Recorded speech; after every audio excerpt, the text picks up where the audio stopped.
I'm Meagen Smith, and I joined the London Library as Collection Care Conservator in February 2020. Within weeks of me joining, we were getting ready to close the building to both staff and members due to COVID. This talk is about whether the empty London Library buildings meant improved environmental conditions. The London Library is a complex mixture of historic and contemporary architecture. We have 17 miles of open-access library shelving with member workspaces positioned throughout. Additionally, we have a wing of secure special collection storage with passive environmental conditions.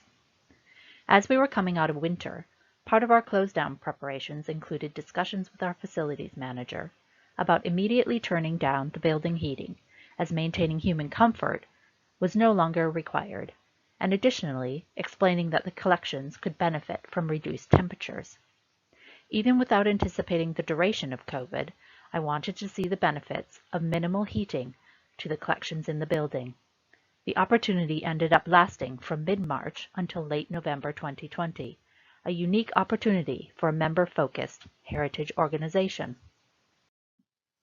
When I joined, I started reviewing the 2019 environmental data to get a handle on the collection conditions throughout the spaces. To better understand the data, I implemented the Image Permanent Institute's preservation metrics, including mold risk, natural aging, and mechanical damage calculation thresholds for evaluating the library's aggregated spaces. Previous to my joining, the collection care attention had been focused on managing high humidity.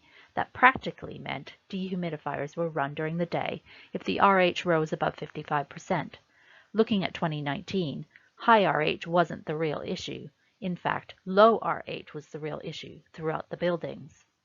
As you can see from the charts, our passive environmental storage did improve markedly in 2020 against 2019 due to good weather throughout 2020 and temperature reductions in immediately adjacent spaces. The second area I wanted to profile are the backstacks. The backstacks are my greatest area of concern, as these felt too hot and too dry during my short time on site in 2020. In addition to heating, hot water pipes run through the spaces, adding to the persistently high temperatures and low relative humidity. It was in these spaces that I hoped to see the greatest improvements. Happily, there was some improvements, but honestly, not as much as I'd hoped to see.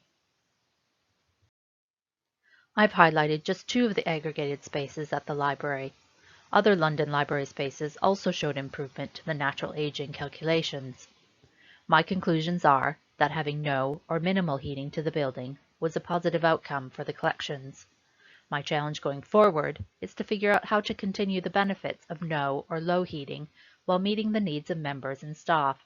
Some of my ideas include suggesting installing pipe insulation and working with facilities on a more nuanced heating setting schedule. And we're about to pilot localized humidification for when spaces are particularly dry. This annual review also highlighted that putting sensors in place is not sufficient for accurately monitoring environments. Organizations must budget time and money for calibrating their sensors. Some of the sensors at the library had drifted by as much as 8 to 10 percentage points, which leads me to ask, when was the last time your sensors were calibrated? This concludes my 5 slides in 5 minutes, but please feel free to ask any questions during the discussion session, or alternatively drop me an email or contact me on Twitter.